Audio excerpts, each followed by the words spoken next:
Good evening students. आज हम लोग हमारा जो ऑक्सीडेशन एंड रिडक्शन वाला टॉपिक हम लोगों ने लास्ट लेक्चर में पढ़ा था, उसी के कुछ और एग्जांपल यहाँ पर सॉल्व करेंगे। तो oxidation and reduction in terms of oxygen and hydrogen क्या होता है, ये हम पहले भी डिस्कस कर चुके हैं। शॉर्ट में मैं इसे आपको फिर से बताती हूँ। फॉर एग्ज़ाम्पल अगर हम ऑक्सीडेशन की बात करें, है ना, तो ऑक्सीडेशन मतलब होता है जब कोई सब्सटेंस ऑक्सीजन को गेन करता है, that it is known as oxidation. और अगर साइमल्टेनियसली वो हाइड्रोजन को अपने में से रिलीज़ करता है तो ये प्रोसेस भी क्या कहलाती है, यहाँ पर ऑक्सीडेशन कहलाएगी। ठीक, इसका जस्ट रिवर्स, अगर कोई सब्सटेंस अपने में से ऑक्सीजन को रिलीज़ करता है तो वो प्रोसेस कहलाती है रिडक्शन। साथ ही साथ अगर वो सब्सटेंस अपने में हाइड्रोजन को गेन करता है तो ये प्रोसेस कहलाती है यहाँ पर रिडक्शन। ठीक है, अगर हम नेचर में देखें तो ऑक्सीडेशन एंड रिडक्शन जो है ये साथ साथ में चलने वाली प्रोसेस होती हैं। देखिए, दोनों में ऑक्सीजन और हाइड्रोजन के एक्सचेंज की बात की जा रही है। तो नेचर में जो ऑक्सीडेशन एंड रिडक्शन है ये साइमल्टेनियस से टुगेदर चलने वाली रिएक्शंस है। तो इसलिए इन रिएक्शंस को कंबाइनली हम लोग रिडॉक्स रिएक्शन भी कहते हैं। ठीक है, ये रिडॉक्स जो वर्ड है ये दो वर्ड से मिलकर बना हुआ है। RED जो है वो रिडक्शन से लिया गया है एंड OX जो है वो ऑक्सीडेशन से लिया गया है। तो combinely it is known as redox reaction. इसका एग्जांपल अगर हम लोग देखें तो हमारे पास एग्जांपल है यहाँ पर, when copper oxide react with hydrogen it form pure copper and water molecule। ठीक है, तो देखिए प्रोडक्ट क्या बन रहा है, जब कॉपर ऑक्साइड हाइड्रोजन से रिएक्ट कर रहा है तो हमें प्योर कॉपर प्लस वाटर मिल रहा है। इस रिएक्शन में अगर आप देखेंगे तो कॉपर ऑक्साइड ने अपने ऑक्सीजन का लॉस कर दिया है ना, तो कॉपर ऑक्साइड ने ऑक्सीजन लॉस कर दिया। दैट मीन्स कि यहाँ इंडिकेट हो रहा है, देखिए माइनस ऑक्सीजन, यानी कि ऑक्सीजन रिलीज़ कर दिया। दैट मीन्स कि कॉपर ऑक्साइड जो है वो क्या हो गया, रिड्यूस हो गया। हाइड्रोजन ने ऑक्सीजन को गेन कर लिया। आप इसे देखें, हाइड्रोजन ने ऑक्सीजन को गेन कर लिया, मतलब अगर ऑक्सीजन को गेन किया जाता है then it is known as oxidation. तो यहाँ हाइड्रोजन जो है वो क्या हो गया, ऑक्सीडाइज हो गया। ठीक, अब यहाँ जो हमारा दो चीज़ें तो हमने बनाई कि ऑक्सीडाइज कौन हो रहा है, रिड्यूस कौन हो रहा है, but two more important parameters होते हैं इस तरह की रिएक्शन में, दैट इज़ ऑक्सीडाइजिंग एजेंट कौन होगा और रिड्यूसिंग एजेंट कौन होगा। तो अगर आप देखें यहाँ इस एग्जांपल के अंदर हाइड्रोजन को ऑक्सीजन किससे मिला, कॉपर ऑक्साइड से मिला। ठीक है, तो यहाँ पर अगर हम देखें तो कॉपर ऑक्साइड जो है, ठीक है, उसने क्या करा, हाइड्रोजन को हेल्प करा है ताकि वो क्या हो सके, यहाँ पर ऑक्सीडाइज हो सके। और इस प्रोसेस में कॉपर जो इटसेल्फ है वो क्या हो गया, रिड्यूस हो गया। ठीक है, उसने हेल्प करा दूसरे को ऑक्सीडाइज होने के लिए और इटसेल्फ क्या हो गया, वो रिड्यूस हो गया। तो इस वे में अगर मैं यहाँ पर देखूँ तो here reducing agent is hydrogen. यहाँ जो हाइड्रोजन है वो किसकी तरह एक्ट कर रहा है, as a reducing agent act कर रहा है। ठीक है, और सिमिलरली कॉपर जो है, यहाँ पर कॉपर ऑक्साइड जो है, इसने क्या करा, हाइड्रोजन के ऑक्सीडेशन में हेल्प करी, मतलब कॉपर ऑक्साइड ने अपना ऑक्सीजन हाइड्रोजन को दिया। इसलिए कॉपर ऑक्साइड जो है ना, यहाँ पर हम देख सकते हैं कि copper oxide is act as a oxidising agent, के जो मैंने शॉर्ट फॉर्म यूज़ करे हैं, RA it means reducing agent and OA it means oxidising agent. ठीक है, ये शॉर्ट फॉर्म हम लोग यहाँ पर यूज़ करेंगे। नाउ नेक्स्ट जो हमारी स्लाइड है वो स्लाइड हमें शो कर रही है some more examples of redox reaction. First is sulfur dioxide react with H2S gas then it form water and pure sulphur. ठीक है, अब यहाँ पर आप देखेंगे जो H2S है दैट इज़ हाइड्रोजन सल्फाइड, इसने सल्फर को रिमूव करके क्या गेन कर लिया, oxygen, that is gaining of oxygen. तो gaining of oxygen is known as oxidation. Similarly removal of oxygen, here SO2 turns to pure sulfur, removal of oxygen is known as reduction। तो यहाँ पर ये condition fulfil हुई तो हम बोल सकते हैं H2S ऑक्सीडाइज हो रहा है और SO2 जो है वो रिड्यूस हो रहा है। ठीक, अब देखिए यहाँ जो चार इंपॉर्टेंट पैरामीटर है, 4 इंपॉर्टेंट पैरामीटर जो है, जो इस तरह के क्वेश्चन में हमसे पूछे जाते हैं। ये जो रिडॉक्स रिएक्शन वाला पोर्शन है, यहाँ आपको 4 मार्क्स का एक क्वेश्चन पूछा जाएगा। बहुत सारे टेस्ट और एग्ज़ाम के जो ओल्ड पेपर से जब आप देखेंगे तो आपको पता चलेगा कि कोई भी रिएक्शन हमें दे दी जाती है और उस रिएक्शन में हमने पूछा जाता है identify the element which get oxidise, which get reduce and also confirm which one is oxidising agent and which one is reducing agent. ठीक है, तो ये छोटी सी एक रिएक्शन के अंदर हमें 4 चीज़ें पहचाननी होती हैं और हमें इसके पूरे पूरे डायरेक्ट मार्क्स मिल जाते हैं, 4 मार्क्स हमें इसके मिल जाते हैं। ये 4 चीज़ें हम लोगों को आइडेंटिफाई करनी है। तो देखिए यहाँ पर 2 चीज़ें तो पता चली कि ऑक्सीडाइज कौन हो रहा है और रिड्यूस कौन हो रहा है। अब हमें पता करना है इसमें ऑक्सीडाइजिंग एजेंट कौन है और रिड्यूसिंग एजेंट कौन है ना। तो देखिए सल्फर डाइऑक्साइड ने ऑक्सीजन प्रोवाइड करा, है ना। सल्फर डाइऑक्साइड ने क्या करा, ऑक्सीजन प्रोवाइड करा और खुद क्या हो गया, प्रोड्यूस हो गया।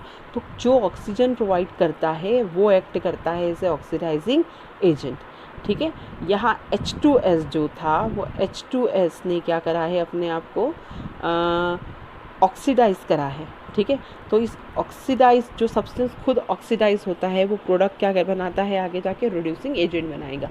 तो एक कोई भी चीज़ अगर आप इंडिकेट कर लेते हैं या पता कर लेते हैं तो दूसरा उससे जस्ट अपोजिट होगा, तो ये चीज़ कहलाती है हमारी रिड्यूसिंग एजेंट। ये 4 पैरामीटर हमने यहाँ पता करें। Now next is when H2S react with pure chlorine then it form pure sulphur and hydrochloric acid. अब हम यहाँ पर देखेंगे यहाँ H2S जो है वो कन्वर्ट हो रहा है प्योर सल्फर में, ठीक है। अब देखिए यहाँ हाइड्रोजन का रिमूवल हो गया, यहाँ हाइड्रोजन था जबकि यहाँ हाइड्रोजन अवेलेबल नहीं है, यानी कि removal of hydrogen, and removal of hydrogen is known as oxidation. Similarly chlorine turns to HCl, here gaining of hydrogen, तो gaining of hydrogen is known as reduction, ठीक है। तो यहाँ जो ऑक्सीडाइज हो रहा है और जो रिड्यूस हो रहा है ये तो हमने मार्क करा, ठीक। अब हम बताना है which one is oxidising agent and which one is reducing agent.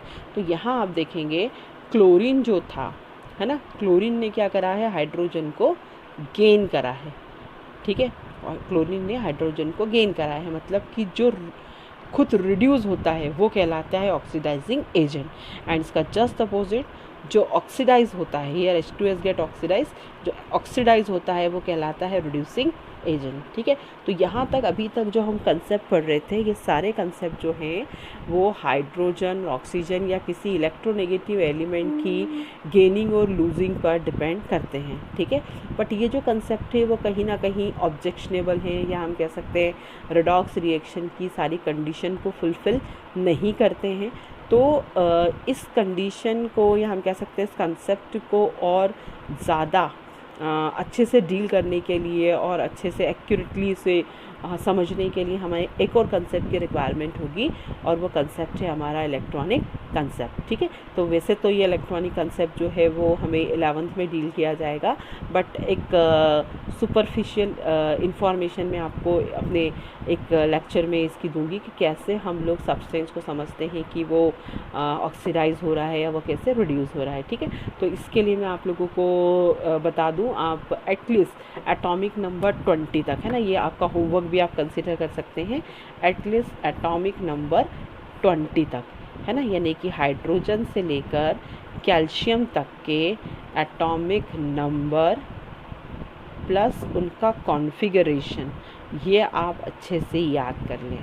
अगर आप ये याद कर पाएंगे तो आपके लिए केमिस्ट्री पढ़ना काफ़ी आसान हो जाएगा, ठीक है। और वन मोर थिंग कि ये जो कंपैरिजन हम पढ़ रहे हैं, या कौन ऑक्सीडाइजिंग एजेंट होगा कौन रिड्यूसिंग एजेंट होगा, इसे पता करने के लिए हमारे पास में एक सीरीज़ है जिसे हम कहते हैं यहाँ पर रिएक्टिविटी सीरीज़। बेसिकली ये जो सीरीज़ है वो हमें सेकेंड चैप्टर में बताई है। हमारा जो चैप्टर है जिसे हम बोल रहे हैं एसिड बेसिस एंड सॉल्ट, तो वहाँ पर ये एक्टिविटी सीरीज़ हमें बताई है जहाँ एलिमेंट्स को on the basis of reactivity arrange किया हुआ है, ठीक है। तो वहाँ हम ये इसको आसानी से डील करेंगे, मतलब सेकंड चैप्टर पढ़ने के बाद में ये वाला जो कंसेप्ट है पर्टिकुलरली आपको अच्छे से समझ में आ जाएगा। जितनी प्रैक्टिस, जितने एग्जाम्पल हम कर सकते हैं करें। वैसे तो जो एग्जाम्पल NCERT में दिए हैं वो ही एग्जाम्पल कहीं ना कहीं थोड़ा बहुत मैनिपुलेट करके हमसे पूछे जाते हैं, बट फिर भी जितनी भी एग्जाम्पल्स आप प्रैक्टिस कर सकते हैं आप करें।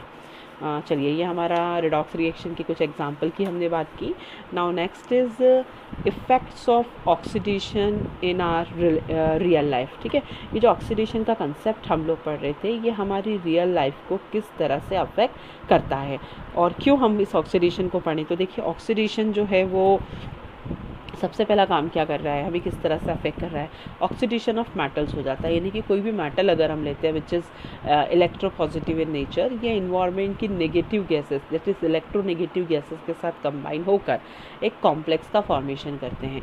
पहले तो ये कॉम्प्लेक्स जो होता है वो सुपरफिशियल होता है, सरफेस पर होता है, और धीरे धीरे ये सरफेस पर प्रेजेंट होने के साथ साथ मेटल का जो बल्क होता है उस बल्क पर भी अपना इफेक्ट दिखाना शुरू कर देता है। रिजल्टिंग मेटल अपना शाइन और अपना जो टेक्सचर होता है, जो उसका सुपरफिशियल टेक्सचर होता है, उसको इंगल्फ कर लेता है। तो oxidation of metal is very challenging process, or we can say this process affect a lot, the constructive work of our country affect a lot by this process. Now second is the rusting, or we can say conversion of metal into its oxide, ठीक है, it is the form of corrosion. देखिए conversion और corrosion क्या होता है, यहाँ पर मैंने मार्क कर रखा है कोरोजन को। देखिए कोरोजन मतलब हिंदी में से हम बोले तो डैमेज होना, शरण होना, डिके होना, या किसी चीज़ का ख़राब होना, ठीक है। अब देखिए मेटल में प्रॉपर्टी है कि मेटल का सरफेस जो है उसके ऊपर पॉजिटिव चार्ज होता है ना।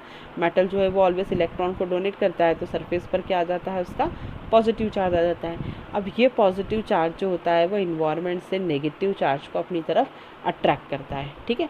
तो जब पॉजिटिव और नेगेटिव चार्ज आपस में मिलते हैं तो इनके बीच में केमिकल रिएक्शन रन करना शुरू कर देता है, रिजल्टिंग हमें मिलता है केमिकल प्रोडक्ट। और ये केमिकल प्रोडक्ट मेटल की स्टेबिलिटी को अफेक्ट करता है ना। हम मेटल को अगर देखें तो मेटल जो होती है वो उनमें काफ़ी स्ट्रेंथ होती है, हाई मेल्टिंग पॉइंट होता है, बॉइलिंग पॉइंट होता है, हाई टेंसाइल स्ट्रेंथ होती है।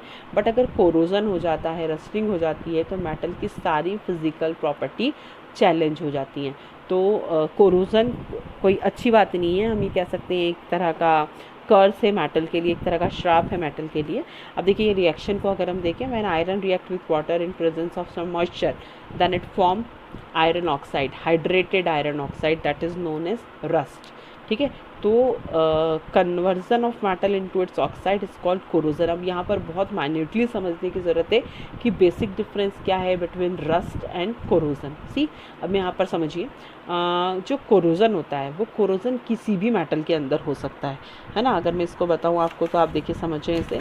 अगर मैं कोरोजन की बात करूँ, मैं आपको बताती हूँ, मैं बात कर रही हूँ किसकी यहाँ पर, कोरोजन की, है ना। कोरोजन जो है वो किसी भी मेटल में हो सकता है, सेंटर में करते हैं हम लोग। कोरोजन में बोल रही हूँ कि वो पॉसिबल है, किस में हो सकता है, किसी भी मेटल में। कब होगा, जब मेटल किससे रिएक्ट करेगा, इन्वायरमेंटल गैसेस के साथ में, है ना। इन्वायरमेंट की जो गैसेस है उसके साथ में रिएक्ट करेगा, रिजल्टिंग उसकी जो शाइन है वो शाइन क्या हो जाएगी, डिक्रीज हो जाएगी, ठीक है। तो जब कोरोजन होता है तो मेटल इन्वायरमेंट की gases, generally electronegative gases like oxygen हुआ, सल्फर हुआ, नाइट्रोजन हुआ, इसका ऑक्साइड हुआ, इससे रिएक्ट करके अपने ऊपर एक लेयर बनाते हैं और रिजल्टिंग उनकी शाइन क्या हो जाती है, ख़त्म हो जाती है, ठीक है। शाइन एक फिजिकल प्रॉपर्टी है, तो उसकी फिजिकल प्रॉपर्टी यहाँ पर चेंज हो गई। इतना ही नहीं, कोरोजन के कारण क्या होता है, मेटल की जो सरफेस है जो कि अभी तक इनर्ट बनी हुई थी, वो सरफेस के ऊपर एक इलेक्ट्रोकेमिकल चेंज आना शुरू हो जाता है। सरफेस पर क्या होता है, एक तरह का electrochemical change, and then surface become reactive, है ना। तो सरफेस क्या हो गई, अब हमारी रिएक्टिव। अब रिएक्टिव हो गई तो क्या करेगी, वो किसी भी तरह का कॉम्प्लेक्स बना सकती है, और वो जो कॉम्प्लेक्स होगा, अब वो कॉम्प्लेक्स रिएक्टिव होगा। तो इस कारण हमारी मेटल की जो एक्टिविटी है वो बढ़ जाती है और मेटल डैमेज होना शुरू हो जाता है, ठीक है।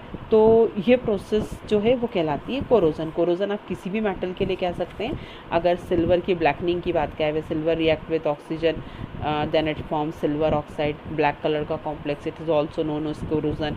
वैसे ही एल्यूमिनियम की अगर मैं बात करूँ, ऑक्सीजन से रिएक्ट करता है देन एल्यूमिना का फॉर्मेशन करता है, तो ये भी होता है एक तरह का कोरोजन। आयरन जब ऑक्साइड का फॉर्मेशन करता है तो ये भी क्या होता है, कोरोजन की कैटेगरी में आता है ना। बट एक छोटा सा डिफरेंस है जो कोरोजन और रस्टिंग के बीच में है। देखिए हम अगर इसी में पढ़ते हैं यहाँ पर कि रस्टिंग क्या होगा। रस्टिंग का हिंदी मतलब होता है जंग लगना, है ना। एक आयरन एक सी प्रॉपर्टी है, देखिए हमारे कंट्री के अंदर, इवन पूरे वर्ल्ड में आयरन जो है वो बिल्डिंग ब्लॉक मेटल है ना। बिल्डिंग ब्लॉक मेटल है, मतलब जितना कंस्ट्रक्टिव वर्क होता है वो किसके कारण होता है, आयरन के कारण होता है ना। तो आयरन जो है वो बहुत अच्छी क्वालिटी का होना चाहिए, बट अगर आयरन में रस्टिंग होने लग गया, या रस्टिंग हो जाना मतलब आयरन की जो सरफेस है उसका अपनी ऑक्साइड बनाना, वो जो एग्जांपल हमने पीछे लिखा था यहाँ पर हाइड्रेटेड ऑक्साइड बनाना, यहाँ पर जो एग्जांपल दिख रहा है ये हाइड्रेटेड ऑक्साइड बनाना, रस्ट बनाना, ये आयरन के अंदर एक पिक्यूलरिटी है। तो आयरन जब भी इन्वायरमेंट की ऑक्सीजन और वाटर से रिएक्शन करता है तो एक हाइड्रेटेड ऑक्साइड बनाता है which is orange red in colour, है ना। शुरू में कैसी दिखती है, वो ऑरेंज रेड कलर की रहती है और धीरे धीरे ये ब्राउन टू ब्लैक होना शुरू हो जाती है। तो ये जो रस्टिंग है, रस्टिंग जो प्रोसेस है ये सिर्फ आयरन में देखती होती है ना, सिर्फ हमें किस में देखने को मिलेगी यहाँ पर, आयरन में। But Fe is the symbol of iron, है ना। एफी मतलब क्या होता है यहाँ पर, सिंबल है किसका, आयरन का। तो रस्टिंग जो है वो सिर्फ लिमिटेड है, या हम कह सकते हैं रस्टिंग वर्ड किसके लिए यूज़ किया जाता है, वो किया जाता है आयरन के लिए। जबकि कोरोजन वर्ड जो है ये कॉमन है और ये यूज़ किया जाता है किसी भी मेटल के लिए, ठीक है। मेटल जितना आइडियल होगा उसके कोरोड होने के चांस उतने कम होंगे, ठीक है। तो नेक्स्ट जो हमें बताया है वो है यहाँ पर रस्टिंग और कोरोजन का डिफरेंस मैंने आपको बताया। Now next is rancidity. अब रेंसिडिटी क्या होती है, देखिए रेंसिडिटी मतलब क्या होता है, हमारे जो फूड सब्सटेंस होते हैं ना, कोई भी प्रिपरेशन हम लोग करते हैं तो उस प्रिपरेशन के अंदर फैट प्रेजेंट होता है, ठीक है। फैट जो होता है it is present in the form of इधर ऑयल और घी और बटर, है ना, एनी फॉर्म। तो जो फूड प्रिपरेशन है हमारी उसमें प्रेजेंट जो हमारा फैट है वो फैट इन्वायरमेंटल ऑक्सीजन के कांटेक्ट में आने पर ऑक्सीडाइज्ड हो जाता है, ठीक है। यानी कि एयर जो होती है हमारे इन्वायरमेंट की, वो एयर इन्वायरमेंट की जब इस फैट के साथ पे रिएक्शन करती है तो उस फूड मटेरियल में से, उस फैट में से एक अनप्लीजेंट स्मेल आने लग जाती है, ठीक है। तो इस तरह से जिस फूड में वो अनप्लीजेंट स्मेल आ रही है उस स्मेल को हम लोग, उस सब्सटेंस को हम लोग कहते हैं रेंसिड सब्सटेंस। और ये जो प्रोसेस है वो प्रोसेस हमारी कहलाती है यहाँ पर रेंसिडिटी, ठीक है। वो प्रोसेस क्या कहलाएगी, हमारी रेंसिडिटी दिखाएगी। मुझे इसके डिसऑर्डर भी बताने, मैं नेक्स्ट स्लाइड में आप लोगों को डिसऑर्डर भी बताने वाली हूँ। देखिए ये रेंसिडिटी हुई, रेंसिडिटी के कारण बहुत सारे इल इफ़ेक्ट्स जो हैं वो हम लोगों को देखने को मिलते हैं। अब नेक्स्ट है हमारे पास में प्रिवेंशन ऑफ रेंसिडिटी, है ना। प्रिवेंशन ऑफ रेंसिडिटी मतलब देखिए रेंसिडिटी को प्रिवेंट करना क्यों ज़रूरी है, पहले हम ये डिस्कस कर लें कि रेंसिडिटी को हम क्यों प्रिवेंट करें, है ना। तो प्रिवेंशन क्यों ज़रूरी है, तो harmful effects of rancid food, अगर बाई चांस कोई पर्सन रेंसिड फूड कंज्यूम करता है तो उसको क्या क्या डिसऑर्डर हो सकते हैं। तो पहला disorder anaemia, that is less concentration of iron in blood. Second is hair loss. Third is dermatitis. Dermatitis मतलब skin related disorder. न्यूरोडिजनरेशन मतलब उसके जो सेंसेस है, उसके जो नर्व इम्पल्सेस हैं वो धीरे धीरे अपने आप को, अपना जो सेंसेशन रेट है उसको कम कर देंगे। कैंसर हो सकता है, उसको किडनी और हार्ट से रिलेटेड डिसऑर्डर भी हो सकते हैं, ठीक है। बट ये जो इफ़ेक्ट्स मैंने आपको बताए हैं, ऐसा कभी नहीं होगा कि वो अपने वन टाइम कोई रेंसिड प्रोडक्ट खा लिया और आपको ये इफ़ेक्ट्स जो है वो देखने को मिलेंगे, ऐसा नहीं होता है, ठीक है। अब किस कंडीशन में डिजीज़ होती है ये भी आपसे बाद में डिस्कस करूँगी जब मैं इसके प्रिवेंशन पर आऊँगी, है ना। अब मैं बताती हूँ प्रिवेंशन ऑफ रेंसिडिटी क्या है, हमें क्यों प्रिवेंट करना चाहिए, किन चीज़ों से प्रिवेंट करना चाहिए, ठीक है। देखिए मैंने पहली डेफिनेशन में बताया कि जो प्रोसेस है हमारी रेंसिडिटी की वो एक ऑक्सीडेशन प्रोसेस है, ठीक है। अगर मैंने कोई ऐसा केमिकल डाल दिया जिससे कि ऑक्सीडेशन की प्रोसेस रुक जाए या स्लो हो जाए तो हम रेंसिडिटी को प्रिवेंट कर सकते हैं। तो वो सब्सटेंस होता है हमारा एंटीऑक्सीडेंट, नेम से ही पता चल रहा है, एंटी मतलब अगेंस्ट और ऑक्सीडेंट मतलब दो सब्सटेंस विच प्रिवेंट ऑक्सीडेशन। तो एंटीऑक्सीडेंट मतलब ऐसे मटेरियल जिसको अगर हम फूड में ऐड कर दें तो ये ऑक्सीडेटिव डैमेज का रेट क्या कर देगा, कम कर देगा। अभी तक जो अलाउड हमारे पास में एंटीऑक्सीडेंट है that is BHA and BHT। नाम याद रखिएगा, इसका 1 मार्क्स के अंदर क्वेश्चन पूछा जाता है। Butylated hydroxy anisole and butylated hydroxy toluol, ठीक है। तो ये दो कंपोनेंट ऐड करके आप फूड मटेरियल के अंदर ऑक्सीडेशन के रेट को कम कर सकते हैं, यानी कि रेंसिडिटी को प्रिवेंट कर सकते हैं। दूसरा जो हमारा तरीका है दैट इज़ वैक्यूम। अभी हमें पता है कि ऑक्सीडेशन तो है जो होता है वो ऑक्सीजन की प्रेजेंस में होगा। अगर मैं वैक्यूम ही क्रिएट कर दूँ, उस इन्वायरमेंट को ही क्या कर दें हम लोग, ज़ीरो एयर का बना दें, है ना। इन्वायरमेंट को क्या कर दें, ज़ीरो एयर का बना दें, तो क्या होगा, बाकी जो फूड का डिके है, हम कह सकते हैं रेंसिडिटी का जो यहाँ पर चांस था, वो चांस ही हमारा डिक्रीज हो जाएगा due to absence of oxygen. Third, by adding inert gas, है ना। इनर्ट मतलब होता है इररिएक्टिव गैस। तो हमें पता है कि इन्वायरमेंट में ऑक्सीजन प्रेजेंट है, और अगर ऑक्सीजन प्रेजेंट होगा तो डेफिनेटली वहाँ पर क्या होगा, रेंसिडिटी हो जाएगी। तो इसलिए हम इन्वायरमेंट के अंदर एक इनर्ट गैस डालते हैं, that inert gas is nitrogen. ठीक है, अगर हम नाइट्रोजन को देखें तो नाइट्रोजन हमारा ट्रिपल बॉन्डेड गैस है। ठीक है, ट्रिपल बॉन्डेड गैस है मतलब नाइट्रोजन का एक मॉलिक्यूल जो है वो तीन कोवलेंट बॉन्ड के थ्रू बंधा हुआ है। मतलब इतनी हाई एनर्जी हमको इस नाइट्रोजन को तोड़ने के लिए चाहिए जो हमारे पास अवेलेबल नहीं होता। यानी कि nitrogen is purely stable in nature, और इतना स्टेबल है कि वो रिएक्ट ही नहीं करता, इसलिए हम इसको इनर्ट बोलते हैं। ठीक है, तो जहाँ पैकिंग हम लोग करते हैं वहाँ कौन सी गैस भर देते हैं, नाइट्रोजन गैस भर देते हैं। तो ये जो चिप्स के पैकेट वगैरह इतने पफी लगते हैं हमको, या हम कह सकते हैं बहुत सारे ऐसे प्रोडक्ट होते हैं ना जिसमें कंटेंट तो कम होता है बट बहुत सारी एयर फील की होती है, तो वो एयर कौन सी होती है, यहाँ पर नाइट्रोजन गैस होती है। ठीक है, नाउ नेक्स्ट इज़ रेफ्रिजरेशन। तो जनरली ऑक्सीडेशन की जो रिएक्शन है वो डिक्रीज़ हो जाती है जब लो टेम्परेचर हम इसको प्रोवाइड करते हैं। ठीक है, तो ये जो रेफ्रिजरेशन है ये भी हम लोग अप्लाई कर सकते हैं, लो टेम्परेचर भी अप्लाई कर सकते हैं, बट इतना एफिशिएंट नहीं होता लो टेम्परेचर प्रोवाइड करना। और दूसरा, prevention of the food from the light. जो भी फूड मटेरियल है जिसको आप प्रिवेंट करना चाहते हैं उसको हम लाइट से क्या करें, दूर रखें, है ना। आप जितना लाइट में देंगे तो ऑक्सीडेशन एक केमिकल रिएक्शन है, और हर केमिकल रिएक्शन लाइट की प्रेजेंस में बढ़ जाती है। तो जितना हो सके उस फूड मटेरियल को हम लोग लाइट से दूर रखें। ठीक है, नाउ हमने यहाँ पर बात करी थी एक ड्रास्टिक डिजीज़ के बारे में, दैट इज़ यहाँ शो हो रहा है कैंसर। तो कैसे पॉसिबल है, देखिए यहाँ पर मैं एक सजेशन आपको देना चाहूँगी कि जो पैक्ड फूड मटेरियल होते हैं, स्पेशली जो पैक्ड चिप्स हैं, बिस्किट्स हैं, या इस तरह का कोई भी सब्सटेंस जिसमें फ़ैट प्रेजेंट हुआ है, तो देखिए जो चीज़ें मार्केट में कंज्यूम होने के लिए आती हैं, या मार्केट में मिलने वाले जो प्रोडक्ट हैं इस तरह के जिसमें उन्हें एंटीऑक्सीडेंट ऐड करना पड़ता है, उस एंटीऑक्सीडेंट का अगर आप स्ट्रक्चर देखें तो यहाँ पर एक वर्ड है, देखिए एनिसोल और टॉलिन। मैं बताऊँ, टॉलिन का एक बेस होता है, यानी कि टॉलिन का एक आधार है जिस पर कि टॉलिन का क्रिएशन हुआ है। ये फार्मूला होता है टॉलिन का, इसके ऊपर अल्काइल रेडिकल लगा देते हैं, ये फार्मूला होता है टॉलिन का। तो आप तो सब जान दीजिए, और ये रिंग को देखिए, that ring is known as benzene ring, है ना। इस रिंग को हम क्या कहते हैं, बेंजीन रिंग। तो बेंजीन रिंग जो है ना, ये एक पोटेंट कार्सिनोजेनिक एजेंट है। कार्सिनोजेनिक एजेंट है मतलब कि ये कैंसर को कॉज करने वाला सब्सटेंस है।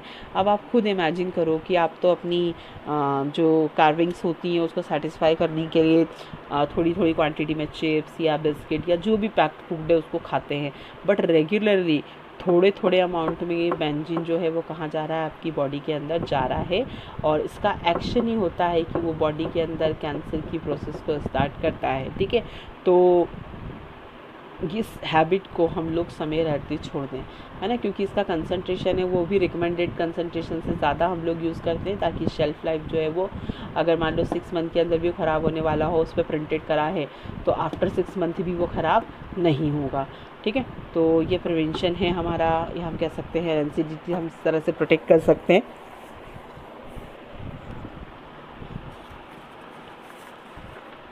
Now next is corrosion and it's prevention.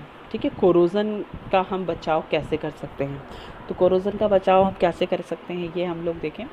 देखिए, कोरोजन एक नेचुरल फिनोमिना है जिसके अंदर मेटल जो होते हैं वो मेटल एक केमिकल सब्सटेंस का फॉर्मेशन करते हैं। ठीक है, बेसिकली एक इलेक्ट्रोकेमिकल रिएक्शन जो होती है वो मेटल की सरफेस पर रन करती है, और इसके कारण मेटल जो होते हैं वो कंपाउंड्स बना लेते हैं ना, और ये कंपाउंड जो होते हैं वो इटसेल्फ रिएक्टिव होते हैं, और रिएक्टिव होने के कारण वो कंपाउंड जो होते हैं वो कहीं ना कहीं मेटल की स्टेबिलिटी को ख़त्म कर देते हैं। तो बहुत सारी कैटेगरी के कंपाउंड्स बनते हैं। ऑक्साइड बनेगा जब वो ऑक्सीजन से रिएक्ट करेगा, हाइड्रोक्साइड बनेगा जब वो वाटर से रिएक्ट करेगा, एंड सल्फेट बनेगा जब वो सल्फर डाइऑक्साइड या ट्राइऑक्साइड जैसे किसी कंपाउंड से रिएक्ट करेगा। ठीक, तो ये तो कोरोजन की डेफिनेशन मैंने बताई। अब इसके इफ़ेक्ट क्या हो रहा है मेटल को, तो ड्यूरिंग कोरोजन जो सब कॉन्सिक्वेंटली लॉस होता है मेटल का, मतलब मेटल की जो सरफेस है वो क्या हो जाती है, यहाँ पर डिमिनिश हो जाती है, उसका जो अट्रैक्शन है वो यहाँ पर ख़त्म हो जाता है। और इतना ही नहीं, ये प्रोसेस सरफेस से स्टार्ट होती है और उसके बल्क यानी कि गहराई तक क्या करती है, यहाँ पर अपना इफ़ेक्ट को शो करती है ना। तो इसलिए हम लोग बोलें कि जितना कंस्ट्रक्शन वर्क हो रहा है उसके लिए कोरोजन जो है एक मेजर वर्ल्ड वाइड प्रॉब्लम है। ठीक, अब इसका इम्पैक्ट की अगर मैं बात करूँ, इसके प्रभाव की अगर हम बात करें, तो सेफ्टी, हेल्थ और इन्वायरमेंटल इशू तीनों ही पॉइंट ऑफ व्यू से क्या है यहाँ पर ये इम्पॉर्टेंट होता है ना। यानी कि हम कहें कि ये इफ़ेक्ट डाल रहा है, हमारा जो कोरोजन है वो हमारे को तीनों तरह से इफ़ेक्ट डाल रहा है। जैसे सेफ्टी के हिसाब से मैं देखूँ, सपोज़ करो हम एक कंस्ट्रक्शन कर रहे हैं या एक अपार्टमेंट में हम लोग सालों से रह रहे हैं। अब उस अपार्टमेंट के अंदर जब कंस्ट्रक्शन हुआ था तो आयरन यूज़ हुआ था, पर धीरे धीरे आयरन जो है वो डैमेज होना या कोरोड होना, रस्टिंग होना उसमें शुरू हो गई हैं। तो अब वो इंटरनली वीक हो गया है, जो फ्रेमवर्क है वो इंटरनली वीक हो गया है। तो इन फ्यूचर अगर छोटा मोटा अर्थक्वेक आता है या कोई वाइब्रेशन आते हैं या कोई बहुत हैवी उसमें फोर्स लगता है तो बिल्डिंग के कोलैप्स होने के चांस होंगे। तो सेफ्टी पर्पस से ये चीज़ बिल्कुल ठीक नहीं है। हेल्थ इशू की अगर मैं बात करूँ तो सपोज़ करो रस्टिंग हो रही है ना, कोरोजन जो है, रस्टिंग जो है वो कोरोजन का एक फॉर्म है। तो जब रस्टिंग हो जाती है तो हमारे घरों पर जो सप्लाई आता है ना, जैसे अपने इंदौर में नर्मदा का सप्लाई आता है घरों तक, पीने का पानी जैसे हम लोग बोलते हैं, तो उसमें अगर आप ध्यान से देखें तो एक ऑरेंज कलर का लिक्विड जो है वो डिज़ोल्व होकर आ रहा है ना। बहुत माइन्यूटली अगर हम ऑब्ज़र्व करें या पानी के बर्तन को भर कर रख दें और फिर उसके बाद उसको ऑब्ज़र्व करें तो आप देखेंगे कि बेस के अंदर एक ऑरेंज कलर का मटेरियल जो है वो डिपॉजिट हो जाता है। तो ये कोई इम्प्योरिटी नहीं है, ये प्योर आयरन है, ठीक है। बट ये आयरन जो है it is not good for health, ठीक है। ये वाला जो आयरन है वो हेल्थ के लिए सही नहीं है ना, क्योंकि ये किसी कॉम्प्लेक्स को ऑलरेडी बना चुका है, हमारी बॉडी इसको एब्जॉर्ब नहीं करेगी। एंड बहुत सारे इन्वायरमेंटल इशू होते हैं जो इस कोरोजन को प्रमोट कर रहे हैं, है ना। तो इस तरह से तीन तरह के इफ़ेक्ट जो है ये हमारे ऊपर डाल रहा है। नाउ कोरोजन के लिए कंडीशन क्या क्या नेसेसरी हैं, अगर हम कोरोजन को प्रिवेंट करना चाहते हैं तो क्या क्या कंडीशन नेसेसरी है। तो पहली जो कंडीशन है हमारी वो है ये कि उस metal, presence of metal that corrode होने वाला एक मेटल होना चाहिए, ठीक है। यानी कि उसके पास में पॉजिटिव चार्ज हो, it possess the capacity to act like a anode. वैसे ही another metal or another surface which may be act like a negative electrode or it may be act like a cathode। एक electrolyte, अब electrolytes क्या होते हैं आप समझें इसको। देखिए, electrolytes are basically ionic compounds, ठीक है।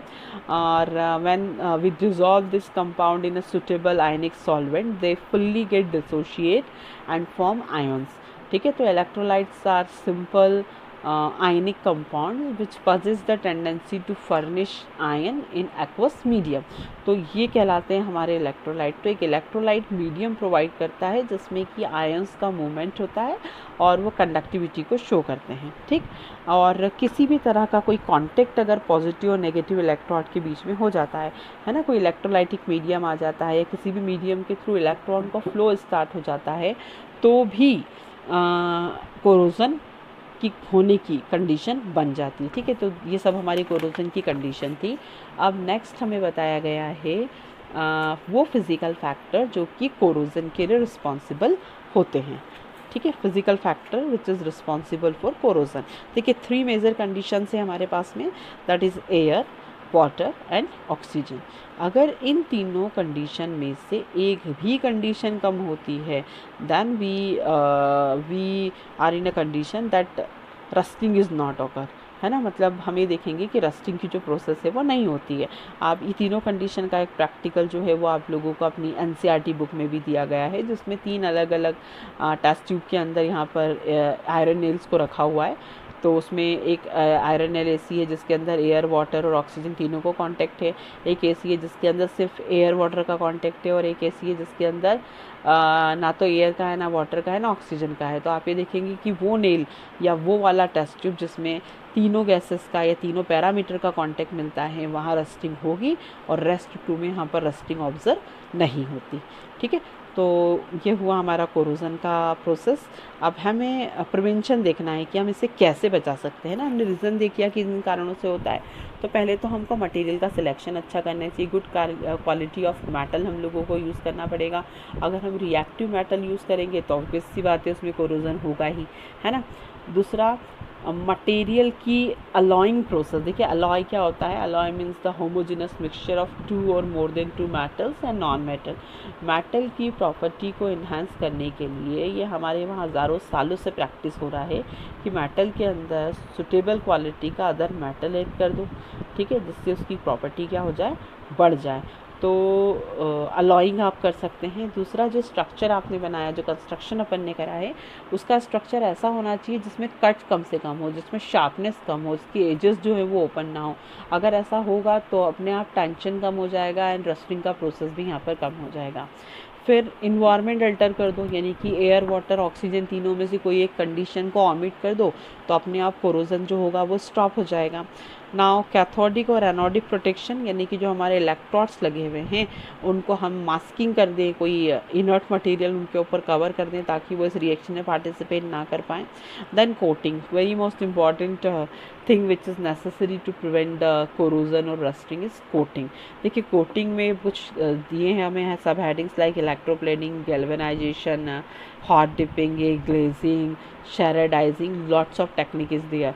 तो मैं अपने नेक्स्ट लेक्चर के अंदर आपको ये सारे टेक्निक्स को डील करके बताऊंगी कि कौन कौन से मेथड्स हैं जिन्हें हम लोग अभी एट प्रेजेंट यूज़ कर रहे हैं फॉर प्रिवेंशन ऑफ कोरोजन। ठीक है।